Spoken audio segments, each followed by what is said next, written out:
So, in the previous class, we watched the documentary of the history of Roman civilization, and वो काफी ज्यादा complicated था, बहुत ज्यादा facts, बहुत ज्यादा wars, बहुत सारी चीजें थी उसमें. So, I have simplified it for you, and we are going to study the history of Roman Empire and the three phases of it. जब Roman Kingdom था, उसके बाद Republic बना, and then it became an empire. So, Homo sapiens, as you know, they emerged in the world only 50,000 years back. 2.5 million years before, the first species of humans emerged. Uh, and this is the beginning of the Paleolithic age. Paleolithic age का मतलब क्या होता है? Paleolithic age is somewhere called as the Stone Age of human civilization. Then came your Neolithic age, जब farming, agriculture, settled civilization का formation होता है. It is also called as a New Stone Age. And then you have the Ancient Age after the development of agriculture and different modes of production. Now, why do we have to study prehistory? Ka basically, one of the problems of prehistory is that we do not have a lot of written records of it, and that is one of the problems that Roman civilization also has faced in terms of discovering the history of it, especially the Roman kingdoms. बहुत ज़्यादा history में उनका preserved है नहीं. So it becomes very difficult to understand or to differentiate myth from a fact or legend from a fact. But the history of Roman civilization is filled with a lot of interesting intricacies, which I will tell you about. So, जैसे कि आप जानते हैं कि prehistory is divided into three forms. Paleolithic, which is Stone Age. Neolithic is hunting, gathering, farming. New Stone Age. Metal Ages को याद करने का तरीका है CBI. यानी सबसे पहले कॉपर आया, फिर ब्रॉन्ज और फिर आयरन. तो कॉपर एज है, ब्रॉन्ज एज है, आयरन एज है. फिर एंशियंट हिस्ट्री शुरू होती है मिडिल एजेस से. जब मॉडर्न हिस्ट्री में हम जाते हैं तो renaissance is the differentiating period, जो आपका बहुत ही स्ट्रांगली इटली में फ्लोरेंस में ही देखा गया था. तो रोमन सिविलाइजेशन के बारे में पढ़ना क्यों इम्पोर्टेंट है? सबसे पहले तो मुझे, for example, the interest to understand Roman civilization was because of Julius Caesar. I used to study in CBSE, और CBSE में Julius Caesar का play नहीं था by Shakespeare. So I always used to feel कि Julius Caesar is a very interesting character and I should know more about it. But I never got the right kind of mentorship to understand about Julius Caesar. So thanks to you, while teaching you, I was able to excavate a lot of facts and understand a lot of things about the drama. The second thing is Roman civilization covered three continents, like your West Asia, North Africa, and Europe. Suddenly, ये कैसे इतना strong हो गया? That also is a very interesting fact to understand. ये empire इतना strong, like it was initially pagan, then it adopted Christianity. बहुत सारा इसका interlinked intricacies हैं. तीसरा, आपकी जो भी इंग्लिश के रूट वर्ड्स हैं, like if you go to the very history of English words, if you go to the etymology, यानी कि कोई शब्द कैसे, उसका ओरिजिन क्या है, so most of it is Latin और ग्रीक. तो इसके लिए भी रोमन सिविलाइजेशन बहुत ही इंपॉर्टेंट है. नाउ कम्स कि इटली में ट्राइब्स कौन कौन से थे, because every time we study a particular country we try to understand कि वहां के ट्राइब्स कौन कौन हैं. सो सबसे पहले, just look at this is a map of Italy. यहाँ पे आपको Sicily is here, this is Sardinia, this is Corsica, this is आपका यहाँ पे नेपल्स है, और उसके बाद फिर इधर आपका वेनिस है. Venice is right now in the news because Venice की जो the water is really drying up now. फिर आपका मिलान है, which is like the fashion capital of the world, and your Alps which are like the Himalayas of Europe, जो Europe में mountain ranges हैं. And here is Rome, और उसके just बगल में वेटिकन सिटी. सबसे पहले जब कॉपर एज शुरू हुआ तो इंडो यूरोपियन ट्राइब्स जो हैं इस रीजन में आई. This is we are around 3 century BC में. और यहाँ कॉपर स्मिथिंग का, जैसे ब्लैक स्मिथ होता है वैसे ही कॉपर स्मिथिंग, कॉपर का formation, this is like copper. So copper का यूटेंसिल्स और कॉपर के सामान बनना शुरू हुआ, और इसी को रेमेडेलो कल्चर बोलते हैं, where Italians will call it Remedello. तो ये north Italy to Po valley तक था, तो मतलब ये वाला जो एरिया है, यहाँ पे they came and they settled, the Indo Europeans. दूसरा, ब्रॉन्ज एज जब आया तो बीकर कल्चर का शुरुआत हुआ। Beaker culture is what, these are earthen pots जो आप इस तरीके से देख सकते हैं, it is a bell like, inverted bell like structure. और ये आपका सार्डिनिया और सिसिली में ये ट्राइब्स आके यहाँ पे और यहाँ पे दे सेटल्ड, जब ब्रॉन्ज एज में they used to do the entire beakers formation pottery of that. The third was the Apulian civilization. अब यहाँ पे ornamental pottery का शुरुआत हुआ, जैसे you can see the intricate the finesse of this pottery work. और ये साउथ एंड सेंट्रल इटली में यहाँ के ट्राइब्स आके सेटल किए, and this is around 14th and 15th century में बीसी, राइट। उसके बाद फिर आपका प्रोटो विलानोवन कल्चर आया। Now as you see, this is a mummy actually, and it is not from Egypt. So mummification was also done in Italy or in Rome, as you would say. और यहाँ पे iron का काम करना शुरू हुआ, और एक नेचुरल ममी यहाँ पे एक्सकवेट हुआ जिसका नाम है ओत्जी। तो इसका क्या कल्चर था, क्यों ममिफिकेशन हुआ था, क्या इसका संदर्भ था, इसके बारे में as you know prehistory के रिटन रिकॉर्ड्स नहीं होते हैं। So we fail to understand what was the relationship और how the historic excavation can be understood. अब हिस्ट्री ऑफ रोम क्या है? रोमन सिविलाइजेशन जो है आपका, if you look into the very beginning of it, तो 8th सेंचुरी बीसी में, which is around 753 to 509 BC, so before the birth of Christ, ये एक रोमन किंगडम था। छोटे छोटे इसके किंगडम से अलग अलग राजाएं थे। फिर ये रिपब्लिक बना, मतलब a certain form of democracy. And then फिर आपका रोमन एम्पायर का शुरुआत हुआ, and it continued till 476 AD until the fall of it in the Western Empire, and then it coincided with the growth after a couple of hundred of years with the growth of Islam. तो सबसे पहले, as you can see, this is the Tiber or Tiber River, यहाँ पे रोम है। कोई भी civilisation जो शुरू होती है वो रिवर पे ही शुरू होती है, वो इंडस वैली हो, वो मेसोपोटामिया को हो जो टिग्रिस और यूफ्रेट्स रिवर पे था, या इजिप्शियन का हो जो आपका नाइल रिवर पे था। All the civilizations are started from a river, right. तो एंशियंट रोम भी जब शुरू हुआ तो it was just like little hamlets which were scattered at the river Tiber.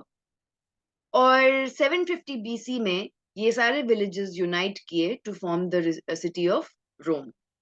रोम का जो we had seen in the documentary, उसका मिथ भी बहुत इंटरेस्टिंग है। What is the myth? Myth ये है कि आपका, एज यू कैन सी, यहाँ पे ये वुल्फ है, यहाँ पे दो बच्चे हैं, फिर यहाँ पे आप देख रहे हैं दो लोग आपस में स्वॉर्ड फाइटिंग कर रहे हैं, and you see a lot of birds also. तो हर कहानी, हर पेंटिंग के पीछे, हर इलस्ट्रेशन के पीछे एक कहानी होती है। तो इसकी कहानी क्या है? इसकी कहानी ये है कि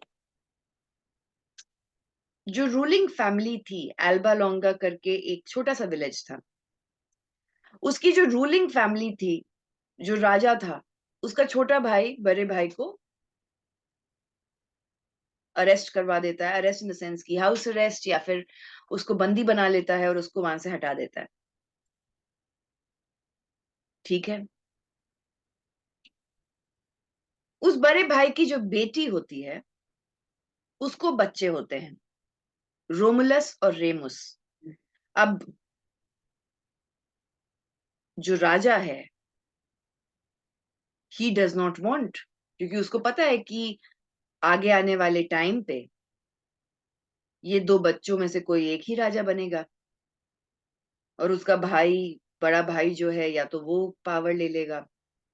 सो एल्बा लोंगा का जो राजा है, अपने बड़े भाई को डिपोज करने के बाद उसने रोमस और रोमुलस, जो उसके दो छोटे बच्चे थे बड़े भाई की बेटी की, उनको भी ही wanted to drown them in the river.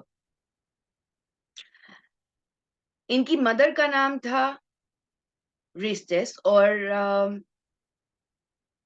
रिस्टेस Vista, और सपोजिटली जैसे for example in Hindu mythology you have the fact कि सूर्य से कुंती को कर्ण की प्राप्ति हुई, तो वैसे ही इट इज कंसिडर्ड कि जो मार्स का गॉड है, not Mars as a planet but here in this myth Mars is the god of agriculture. तो उसके थ्रू वेस्टा को, she was a virgin priestess, दो बच्चे होते हैं रोमुलस और Remus,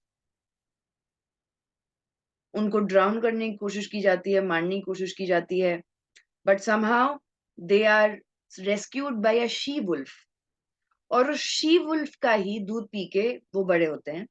they are then adopted by one of the farmers also, और उनको कभी अपनी आइडेंटिटी के बारे में पता नहीं रहता है। जब वो बड़े होते हैं then they come to know about their identity, they fight for it, और अपने नाना को फिर वापस राजगद्दी पे वो स्टैब्लिश करवा देते हैं। अल्बा लोंगा को भी रेस्क्यू करते हैं। चीजें यहाँ पे बहुत सही हैं। फिर दोनों भाई निकल चलते हैं कि चलो हमें अपना खुद का एक सिटी बनाते हैं। तो they go near the Tiber river.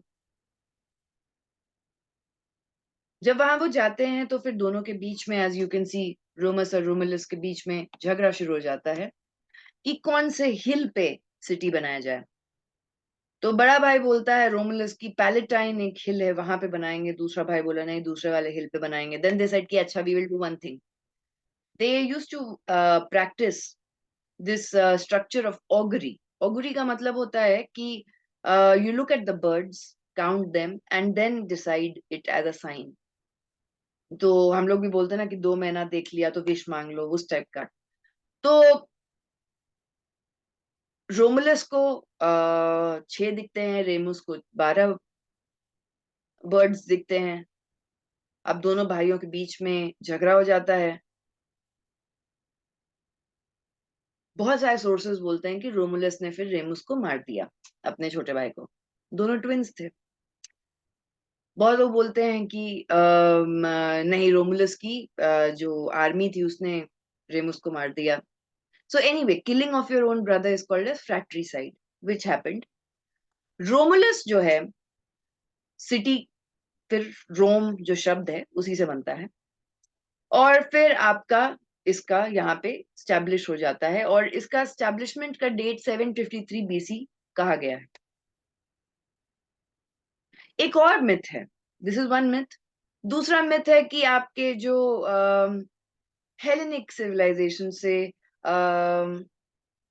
Roma एक प्रिंसेस थी, और उनके साथ पूरा एक बटालियन टिबर रिवर के पास आया, और वो वापस जाना चाहते थे अपने लैंड में, but Roma was like no no no no, don't go, we will stay here only. And then they also everyone realize कि अच्छा अच्छा, this is such a paradise, we should start a city here. तो Roma के नाम पे रोम पड़ा है। और बहुत लोग historians they draw a lineage of this Roma with Julius Caesar also, ये दादी परदादी की दादी परदादी की दादी परदादी सम लीनिएज। तो both of them are myths, there's no fact about it, but this was a very interesting myth which was about the foundation of Rome. अब रोमन किंगडम जो है 753 बीसी से लेके 509 बीसी तक चलता है। 753 से 509 मतलब ऑलमोस्ट 244 इयर्स। और इस 244 इयर्स में इनके 7 डिफरेंट किंग्स होते हैं, जिसमें ऐसा कहा जाता है कि पहले 6 बहुत अच्छे थे। Tarquin the proud was a dictator, उसने काफी मिलिट्री कॉन्फ्लिक्ट और बहुत सारी चीजें की, तो उसके खिलाफ जो है अपराइजिंग शुरू हो गई। कौन कौन से थे इसके? रोमुलस था सबसे पहले, उसके बाद न्यूमा पोम्पिलस था, फिर टलस हॉस्टिलस था, एंकस मार्सियस था, टार्किन द एल्डर था, सर्वियस जूलियस था, एंड देन टार्किन द प्राउड था। और उसको ही डिपोज करने के लिए एक अपराइजिंग शुरू हो गई रोम में, जिसके कारण फिर रिपब्लिक बनता है। तो रोमन किंगडम जो था आपका सिर्फ और सिर्फ 244 ईयर्स के लिए ही चलता है। अब ये इटालियन पीपल, यू नो, इनका जो अलग अलग जो ट्राइब्स थे, उनका नाम क्या था? वी स्टडीड अबाउट कि कब कौन ट्राइब आया, कॉपर एज में कौन आया, ब्रॉन्ज एज में कौन आया, बट उनके नाम क्या थे? Because when we studied about the history of Germany we saw there so many tribes. तो पहली ट्राइब जो थी, जो आई थी सबसे एकदम बिगनिंग में कॉपर सिविलाइजेशन के टाइम पे, वो ऑस्कन लैंग्वेज बोलती थी, देवर ऑस्की। वो साउथ वेस्ट इटली में रहती थी और उनका लैंग्वेज जो है वो ऑस्कन था। दूसरा ट्राइब जो था वो था वेनेती, और ये साउथ ईस्टर्न इटली में था, जिसके नाम पे ही जो वेनिस सिटी है पड़ा है। थर्ड वे सैमनाइट्स, ये साउथ सेंट्रल इटली में थे, ये भी ऑस्कन बोलते थे, लेकिन ऑस्की और सैमनाइट्स में बहुत झगड़ा होता था, a lot of tribal warfares. Then there were Latins. This is the name of the tribe. जो सबसे अर्ली inhabitants of रोम थे। लैटिन का मतलब होता है men of the plain. Then came उम्ब्री, जो सेंट्रल इटली में रहते थे। तो लैटिन, सैमनाइट्स और ऑस्की में हमेशा ट्राइबल वॉरफेयर चलता रहता था। There were always uprisings, there were always militant struggles that used to happen. तो there were 5 different tribes जो इस particular शुरुआती दौर ऑफ रोमन सिविलाइजेशन में थे। फिर रोमन रिपब्लिक का शुरुआत होता है। रोमन रिपब्लिक का जो शुरुआत होता है वो क्यों होता है? क्योंकि जो लास्ट किंग है वो एक मिलिटेंट डिक्टेटर था, उसके खिलाफ अपराइजिंग्स होती है। वो मोनार्की को, जो रोमन्स हैं वो मोनार्की को हटाते हैं और वो बोलते हैं कि हम इलेक्टेड मैजिस्ट्रेट्स करेंगे। तो is it democratic? Not exactly, because not everyone had the right to vote. Just as in Greek city-state Athens, not everyone had the right to vote. Women didn't have, slaves didn't have, foreigners didn't have, white men who didn't own property, उनको भी right नहीं था। तो ये Roman Republic का शुरुआत करते हैं। सेनेट वर्ड भी यहीं से आया है, काउंसिल वर्ड भी यहीं से आया है। सेनेट का मतलब होता है ओल्डर पीपल, राइट? तो रोमन रिपब्लिक जो है वो 2 काउंसिल्स बनाया, जैसे आपका अपर हाउस लोअर हाउस होता है, ये स्ट्रक्चर उन्होंने बनाया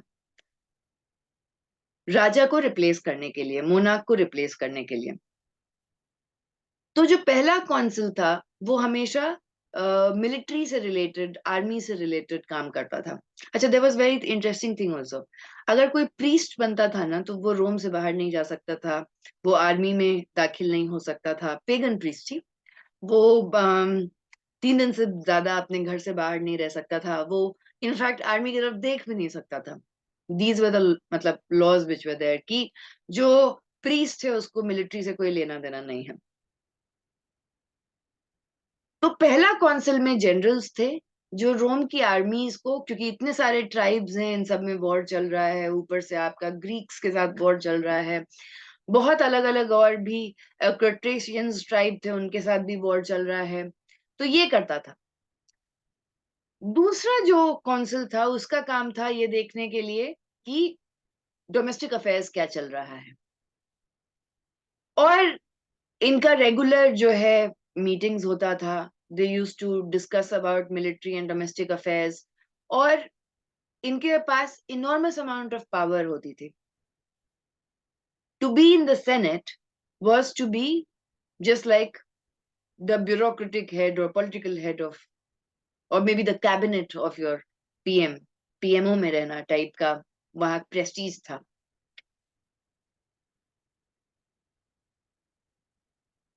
Most of them were elderly, as you can see. And 2 भाग में इसका डिवीजन था। पहला वाला जो था अपर हाउस वो मिलिट्री को देखता था, लोअर हाउस जो है डोमेस्टिक अफेयर्स को देखता था, पब्लिक ऑफेंसेस को देखता था। Now the question which historians often ask कि क्या रिपब्लिक एक नेशन स्टेट था, यानी कि an imagined community which eventually gets statehood. Statehood का मतलब कि जैसे your own constitution, your own anthem, president, prime minister, borders, capital, sovereignty. तो काफी सारे हिस्टोरियंस का कहना है कि नहीं, Roman Republic was not a nation state जिस तरीके से आप नेशन स्टेट्स का ट्रीटी ऑफ वेस्टफेलिया 1648 से समझते हैं, बट छोटे छोटे नेटवर्क्स का टाउन था। जो रोमन सेनेट के कहे पे काम करती थी। छोटे छोटे टाउन्स, छोटे छोटे प्रोविंसेस थे, मिलिट्री कमांडर्स इनको हेड करते थे, और इनका हर साल मजिस्ट्रेट या रोमन कॉन्सल जो है वो सिलेक्ट होता था। तो कोई ब्लड लाइन से नहीं था इसका कनेक्शन। बहुत ही प्रेस्टिजियस था सेनेट में रहना, बहुत ही इंपॉर्टेंट भी था। फर्स्ट सेंचुरी बीसी में बहुत सारे वॉर्स होते हैं, और ये आपका जो रोमन रिपब्लिक है ये खत्म हो जाता है। जो अपर हाउस था, यानी कि जो मिलिट्री पावर देखता था, उसी ने ये कॉन्सेप्ट इंट्रोड्यूस किया था कॉल्ड एज इंपीरियम। इंपीरियम, जैसे इंपीरियल पावर्स हम बोलते हैं, कॉलोनियल पावर्स बोलते हैं, दोनों में डिफरेंस है।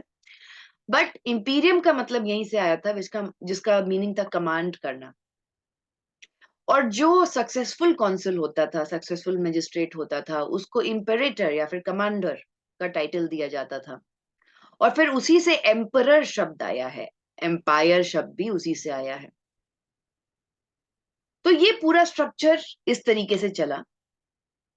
सबसे पहले 451 बीसी में रोम अपना पहला रिटन लॉ कोड बनाता है, जो 12 ब्रॉन्ज के टैबलेट्स पे लिखा रहता है।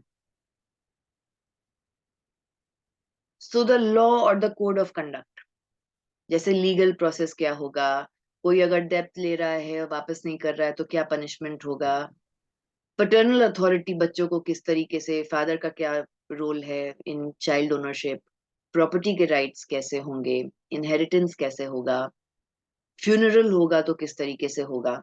तो ये लॉ ऑफ 12 टेबल्स बोला जाता था।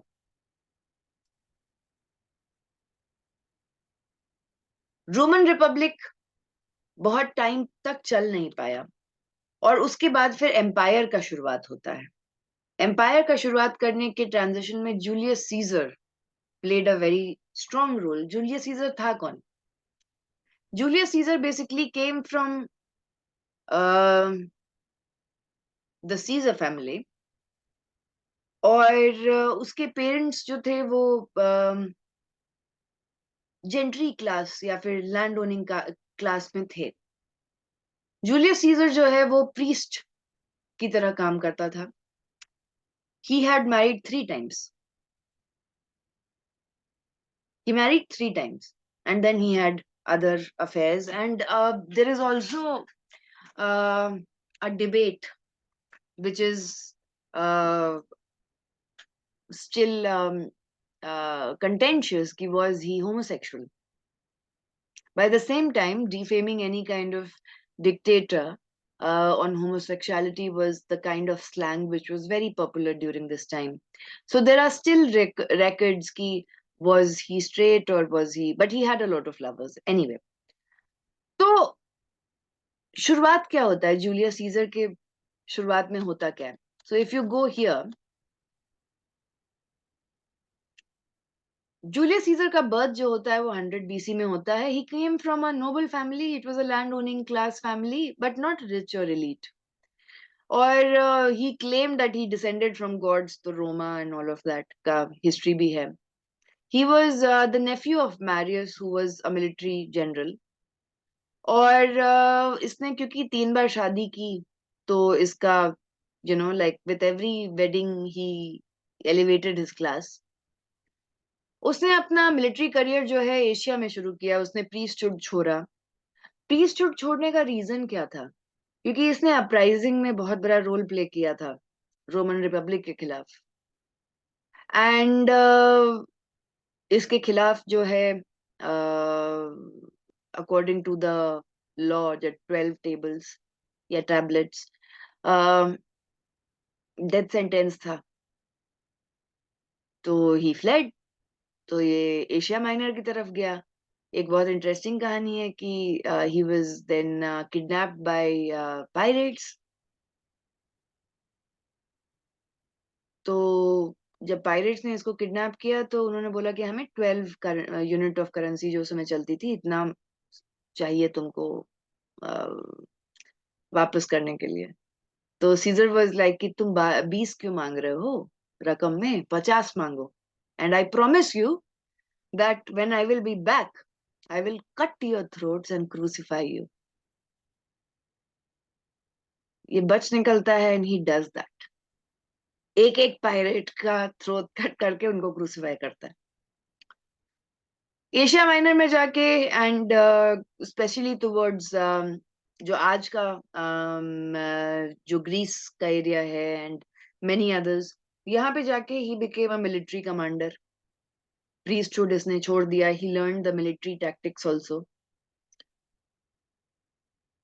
उसके बाद गॉल जो आज का फ्रांस का कुछ एरिया है वहां पे he became the governor also और इसका हमेशा से आई था कि I would be in the senate or even though he had caused an entire uprising and played a very strong role regarding it lekin he was like nahi I will be the head of this senate we need a dictator and at that point of time dictatorship was not a negative word जो आज के समय पे है तो ऐसा भी बोला जाता है कि he was premature and epileptic Shakespeare के प्लेज में भी कहा गया है कि जूलियस सीजर जब बात करता था तो बोलता था कि do not speak in the right ear because I can't hear तो may be he was deaf from one ear may be it was from birth or maybe it was during all his military escapades Alexander the great से अपने life को बहुत compare करता था he is like Alexander the great इस उम्र में इतना सब कुछ किया मैंने तो कुछ किया ही नहीं है so his role model was Alexander the Great Caesar was also a very skillful gifted politician orator लोगों में बहुत पॉपुलर था और इसने बहुत सारे जो सोशल क्लासेस थे रोम में उस समय जो हायर क्लास था वो पेट्रिशियंस का था और लोअर क्लास जो था सर्व्स और प्लीबियंस का था तो इसने प्लीबियंस को काफी लैंड रिफॉर्म्स और बहुत सारी चीजें भी की थी जब ये जनरल बना बहुत ही ज्यादा फेमस हुआ फ्रांस को इसने पूरा कंट्रोल किया but that was not the end of it he had high ambitions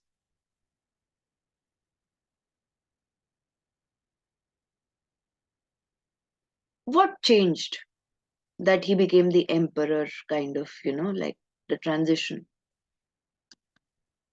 the fact is कि जैसे अगर यहाँ पे आप देखोगे कि सेनेट में 300 लोग होते थे और उसमें से कॉन्सुल्स जो होते थे दो ही अपर हाउस लोअर हाउस जो पहला कौंसिल का हेड था वो डिक्टेटर बन सकता था लेकिन 6 महीने के लिए ही एक्सटेंड नहीं होता था फिर प्रैक्टर्स थे पेट्रिशियंस जो जजेस थे एंड प्रीस्ट थे एडल्स थे who were like your bureaucrats क्वाइस्टर्स थे जो और मैनेजमेंट और एडमिनिस्ट्रेशन का काम करते थे ट्रिब्यून्स थे who were representative of plebeians who were the lower classes ordinary लोग थे और स्लेव्स थे स्लेवरी यहाँ पे भी थी slaves didn't have any right and farms में उनको काम करना होता था जब at the same time prostitution was also there. So now look at the difference between the dressing sense, like, between the plebeian and the slave and the patricians, right? And this white clothing is what you have seen in the previous pictures of the Senate also. तो ये सारी चीजें इस तरीके से चल रही थी चेंजेस क्या हुए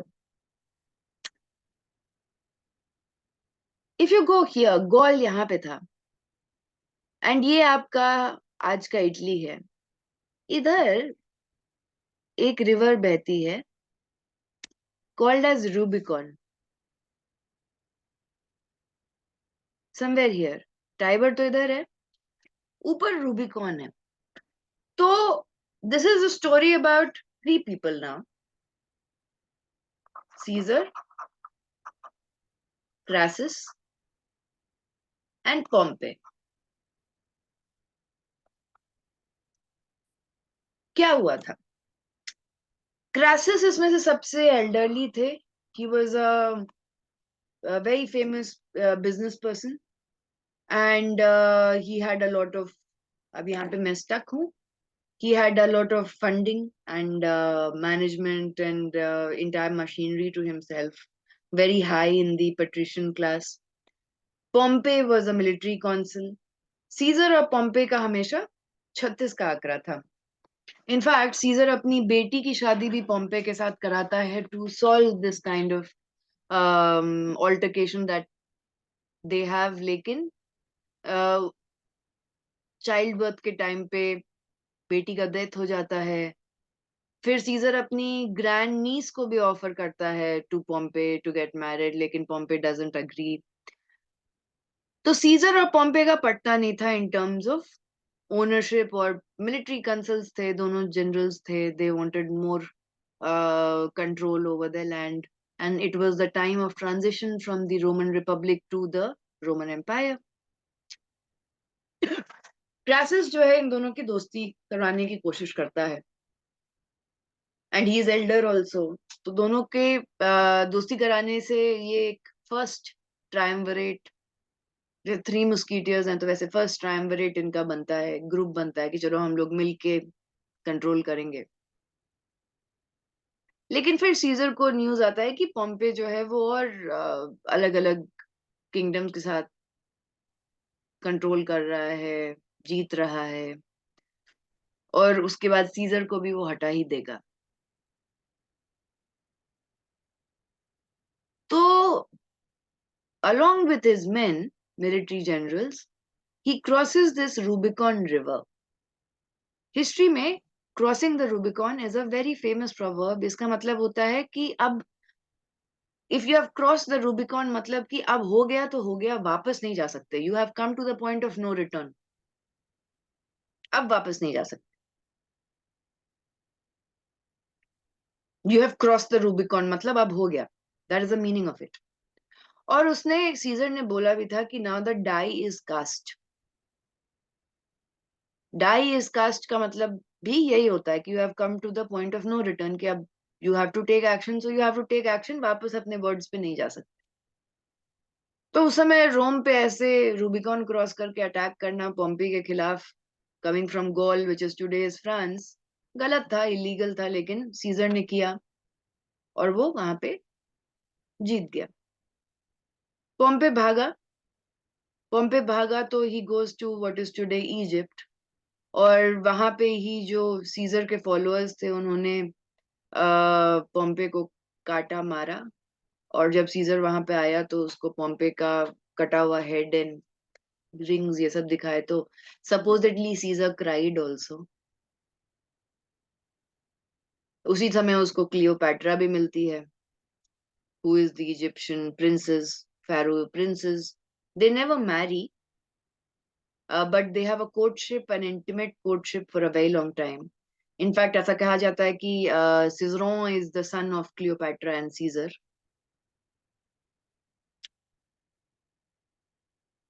Why doesn't he marry? Because she came from a different land, so it was not allowed. You have to, it, the practice of endogamy to a certain extent was there. फिर scissor वापस, now he takes control of Roman civilization. और जब वो control लेता है पूरा Roman civilisation का, तो आप जो जो एरिया ऑरेंज में देख रहे हैं वो सारा area is under the Roman empire now, all of it.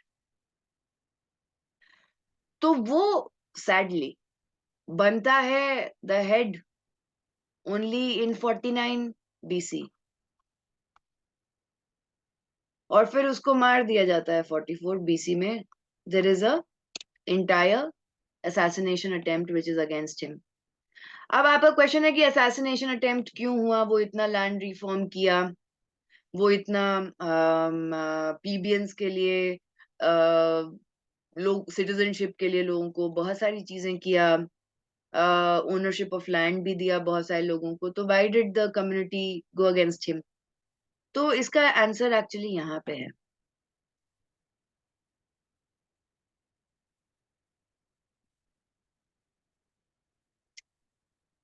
आपका एज यू कैन सी यहाँ पे when we looked at the senate, जो दो कॉन्सुल्स होते थे जो head of the upper house and lower house होते थे, they were patricians and they were replacing the kings. एक जो था वो पूरा हाउस हेड करता था, जो देखता था मिलिट्री अफेयर्स को, दूसरा देखता था डोमेस्टिक अफेयर्स को लोअर हाउस से। इनका जो टर्म था ना, उससे 6 महीने से ज्यादा नहीं हो सकता था। जब सीजर बना तो he obviously came as a dictator, तो वो अपना टर्म बार बार बार बार बार बार इंक्रीज किया जा रहा था, हर साल इंक्रीज किया जा रहा था। तो सीजर के खिलाफ भी बहुत सारे अपराइजिंग शुरू हो गई। उस समय उसका दूसरा एक जनरल था, Mark Antony, quite close to him. ऐसा कहा जाता है कि मार्क एंथनी को जब पता चला, ही केम टू नो बिफोर, कि अगले दिन जो है थिएटर में असैसिनेशन होगा सीजर का, तो वो भागा भी था to tell Caesar the next day. But people knew कि अच्छा एंथनी को पता चल गया है, तो they guarded the theatre doors and they were like इसको अंदर नहीं आने देंगे, उसको डराया धमकाया तो भाग गया वहां से। And Caesar is then stab to death. 3 घंटे तक फिर उसको मारने के बाद सब वहां से हट जाते हैं। No one cares to pick up his body for 3 hours. इसमें 20 कॉन्स्पिरेटर्स थे जिनका ऑफिशियल नाम है, but there were many generals who were involved. उसमें से एक जो बहुत इंपॉर्टेंट है वो ब्रूटस है। अब देखो, बहुत लोग बोलते हैं कि मरने के समय सीजर ने कुछ बोला नहीं था, he didn't say anything. According to Shakespeare play, उसने बोला एट टू ब्रूटस, कि even you Brutus, because Brutus was a friend of his. Pompey, you remember, had killed his father. तो ब्रूटस ने कसम लिया था कि वो, you know, he will fight against Pompey and everything. तो इसीलिए they were together also. But there is another story that Caesar also had an affair with Pompey's wife. Yeah, Brutus' wife. A very long term affair with Brutus की wife के साथ, which was well known in the Roman kingdom. मतलब in the Roman Republic, and which was transitioning through the empire. तो Brutus के पास ये reason था। बाकी के भी काफी military generals थे who themselves had harbored the intention of being demigods and gods, and massive wars were going on with every different tribe all around. तो फिर फाइनली 3 घंटे के बाद उसकी डेड बॉडी को उठाया गया, उसको क्रिमेट किया गया, फिर एक एल्टर बनाया गया, फिर वो एल्टर एक टेम्पल जैसा, टेम्पल मतलब मंदिर नहीं, मतलब जैसे एल्टर की तरह उसका बनाया गया। फिर उसको चेंज किया गया आफ्टर फ्यू इयर्स, एक बस्ट मतलब उसका इस सिर से यहाँ तक का लगाया गया।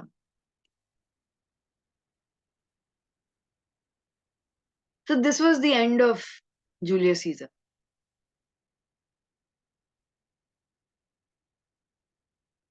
There were, according to few people, there were also cases of corruption against him and everything, and there were many. So there were, the popular uprising was all over. अब सीजर के मरने के बाद who will be the next head was the main question. Her revolution का, हर uprising का सबसे बड़ा problem ये होता है कि they know what they want to get rid of. They want to know कि किसको हटाना है, but they don't know कि इसको हटा के रिप्लेस किससे करना है. That was the case with Caesar also.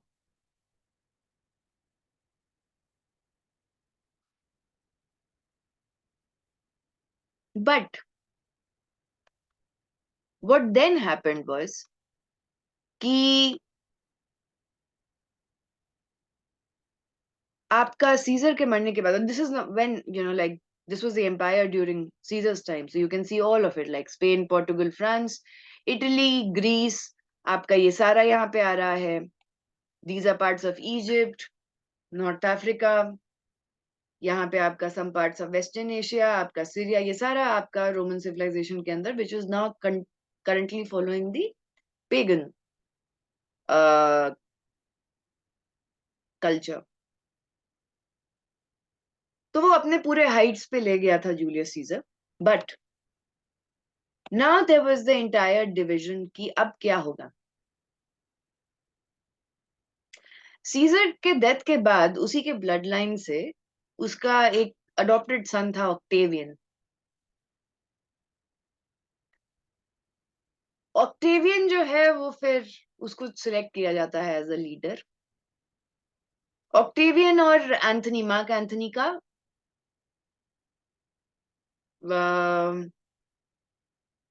काफी व्हाट डू यू से, it was again like पॉम्पे and seizure, तो उनका भी मिलिट्री जनरल्स की तरह एक दूसरे से फाइट था। मार्क एंथनी तो भाग गया था।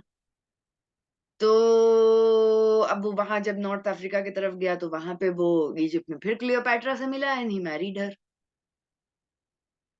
तो यहाँ ऑक्टेवियन राजा बना हुआ था।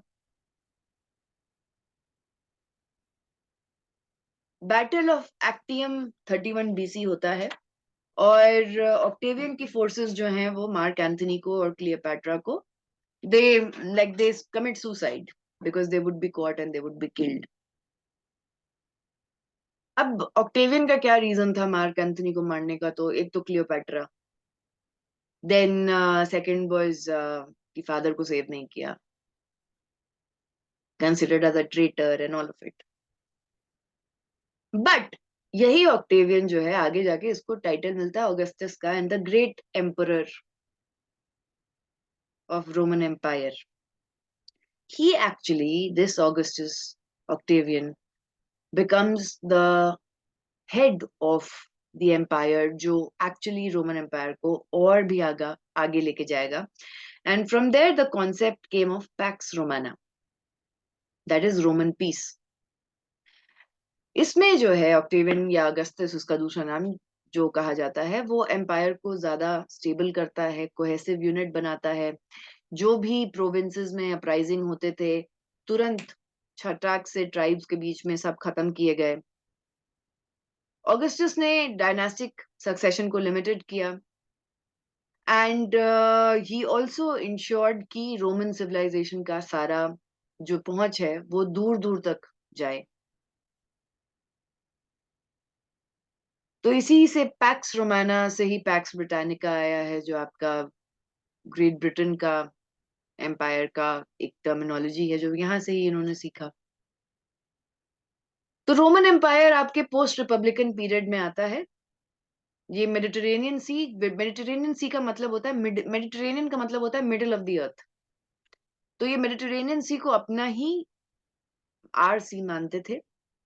उन्होंने western Asia, Europe, north Africa को रूल किया।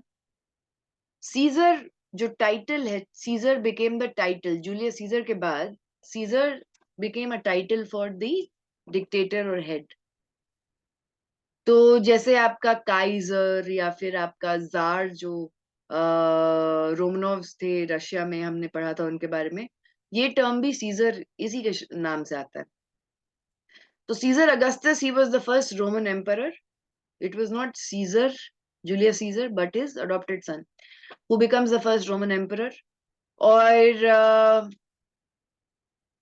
जिस तरीके से एक बहुत ही फेमस मेट्रोपोलिस को स्टैब्लिश करना, रोम को एक सोल कैपिटल बनाना, ये काम किया उसने। उसके मरने के बाद मल्टीपल एम्परर्स बने, एम्परर क्लोडियस द सेकेंड, शार्लेमैन, ये सारे पूरे बने।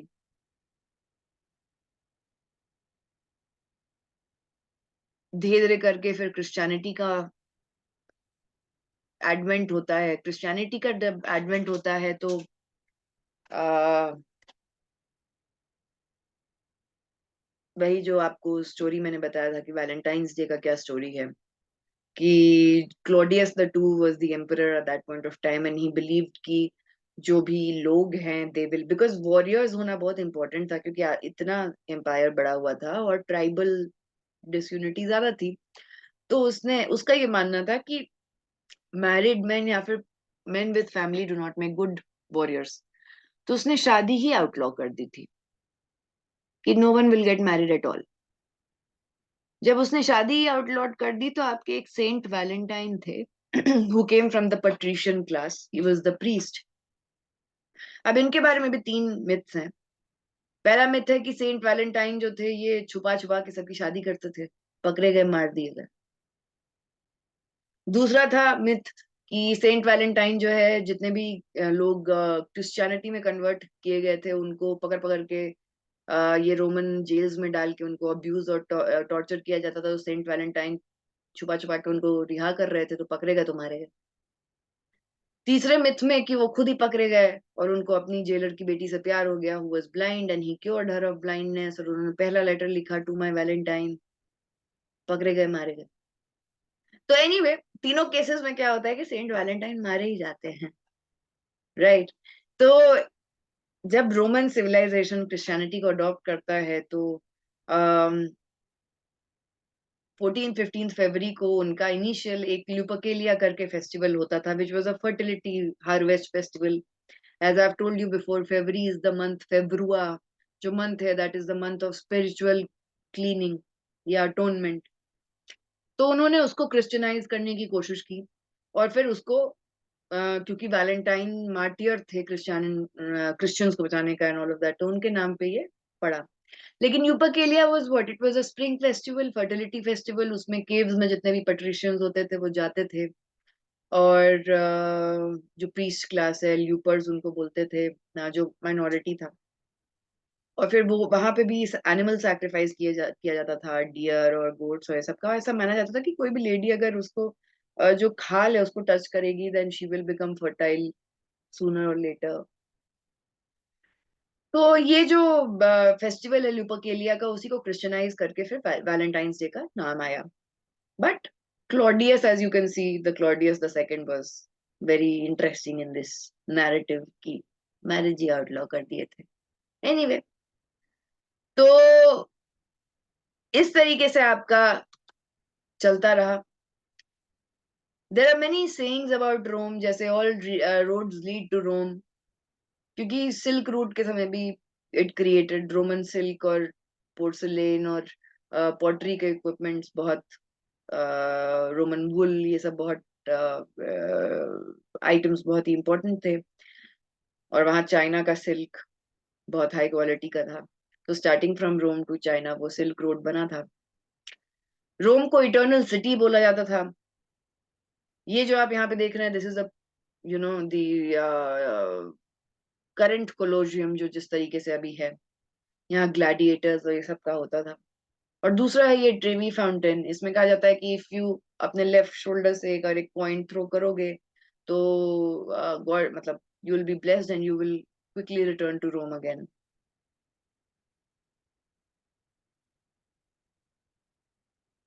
All roads lead to Rome क्यों बोलते थे?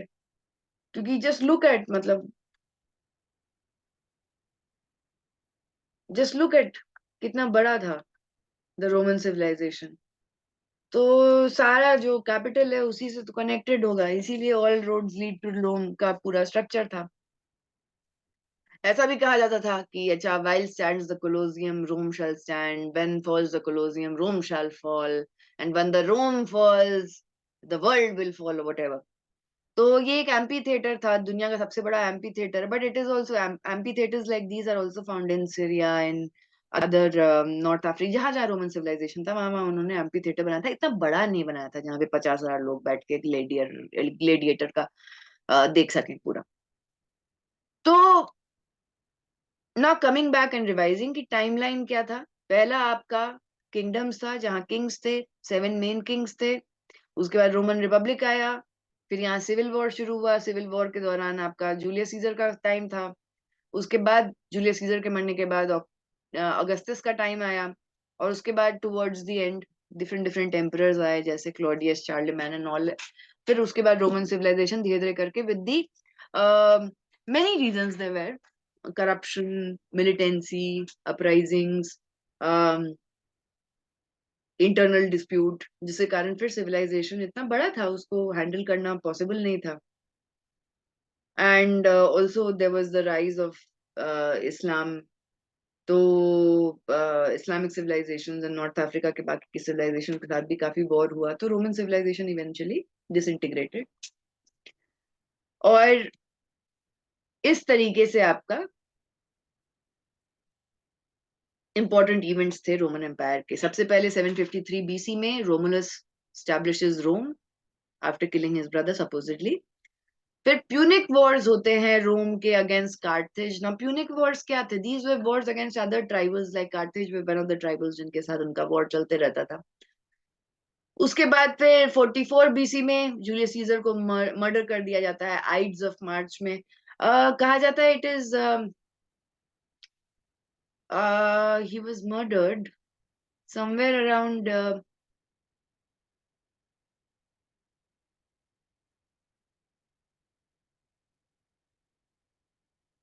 like he crosses the Rubicon in the month of January in 49 BC, 10th या 11th January को।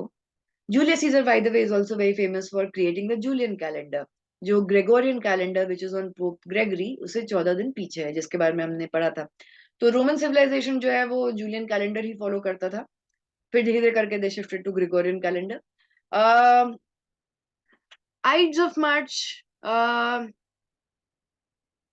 this summit took place in June, July, where he was killed in the amphitheater, in the theater which was going on. फिर आपका 80 century AD में आपका Colosseum बनता है। उसके बाद 96 एडी से 180 एडी में there is the regime of 5 good emperors जो Pax Romana starting with Augustus and others शुरू करते हैं 306 एडी में। And the interesting thing is it's in February. It's in February 306 AD when Rome becomes a Christian empire. So almost after the death, resurrection and everything of Jesus Christ, उसके 200-300 साल बाद की बात है, तुरंत नहीं हुआ था that they shifted from pagan to Christianity. और फिर आपका 410 से 476 AD में जो गॉथ्स थे, as we were studying about the history of France, तो ये जो ट्राइब्स है इन्होंने बहुत सारा एंड इंटरनल ट्राइबल डिस्प्यूट्स जो हुए थे, उसके कारण फिर Rome was the Roman Empire lost, and that is called as the beginning of dark ages of Europe. इसमें बहुत ब्लैक प्लेग और डेथ और बहुत सारी चीजें होती हैं। सो एक जो वेस्टर्न एम्पायर को एकजुट करके एक बहुत स्ट्रॉन्ग एम्पायर रहा था वो कोलैप्स कर गया, खत्म हो गया। Architecture, Roman architecture was very famous, as you can see from many of these paintings. And there are two kinds of, like Roman civilization ने oil painting का भी शुरुआत किया था, और बहुत ही फिनेस, बहुत ही रेनेसा के टाइम पे भी, जैसे आपका Leonardo da Vinci and Michelangelo. तो Leonardo da Vinci used to, he was an artist और पेंटिंग्स करते थे। मोनालिसा को उन्होंने बनाया था, but at the same time he had also, which very few people know, he had also imagined a plane. He had given the structure of a plane by seeing how a bird flies. And he also during his क्योंकि उस electricity नहीं था, तो रात के time पे candle जला के जाते थे छुप छुपा के अपना मॉडगिरी में, और लाशों को काट काट कर देखते थे कि बॉडी का एनाटॉमी कैसा है। And then he had the entire, मतलब he was very much interested also in human biology, so he used to make the entire structure of human body. वो लियोनार्डो दा विंची का काम था। That was also very interesting. He also started the culture of painting murals. Murals का मतलब जैसे आपका पूरा wall जो है वो पेंट किया गया है। अगर आप चर्चेस में जाइएगा तो आप देखिएगा कि पूरा ग्लास के ऊपर एंड वॉल्स के ऊपर बाइबल के वेरियस वर्सेस से पेंटिंग बना बना के द लास्ट सपर का या फिर ऑल ऑफ दैट वो बनाया गया। इनफैक्ट लास्ट सपर का बनाने का कॉन्ट्रैक्ट मिलता है लियोनार्डो दा विंची और माइकल एंजेलो दोनों को। Michael Angelo was younger than Leonardo da Vinci. In fact he was one of the, मतलब ही वाज वेरी रूड, मतलब it was like a Gen Z meeting with a millennial, and he was very, very rude with Leonardo da Vinci. All the time he was very rude. And eventually उनको दोनों को contract मिलता है कि in one of the churches they have to make a mural together. एक wall पे इधर Michael Angelo को बनाना है, एक वॉल पे इधर लियोनार्डो दा विंची को बनाना है। लियोनार्डो तब तक बूढ़ा हो चुका था, this guy was like a young lead. तो फाइनली उस time when they were all making, and then they had a face to face and discussed about it, then Michelangelo confessed that उसको art का जो प्रेरणा है वो Leonardo से ही मिला है. तो भाई इतना एंटी क्यों थे, which is a very interesting question. But anyway, so as a gift what he does is कि वो जो प्लास्टर है और प्लास्टर का जो कलर है उससे Leonardo da Vinci for his mural was not happy and he sacked everyone who was working with him.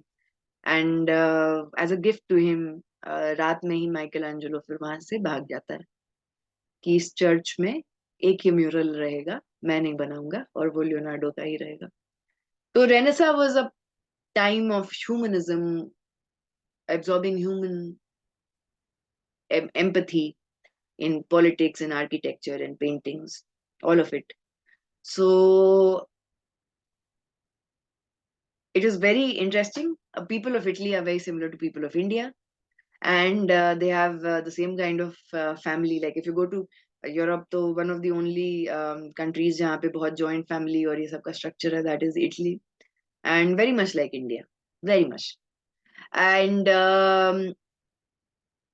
in the next class now we'll talk about Mussolini and Antonio Gramsci, कि उनका क्या heritage था, and what was the culture of it, और फिर कैसे कैसे फिर वो हारे and all of it. आज की क्लास यहाँ तक है.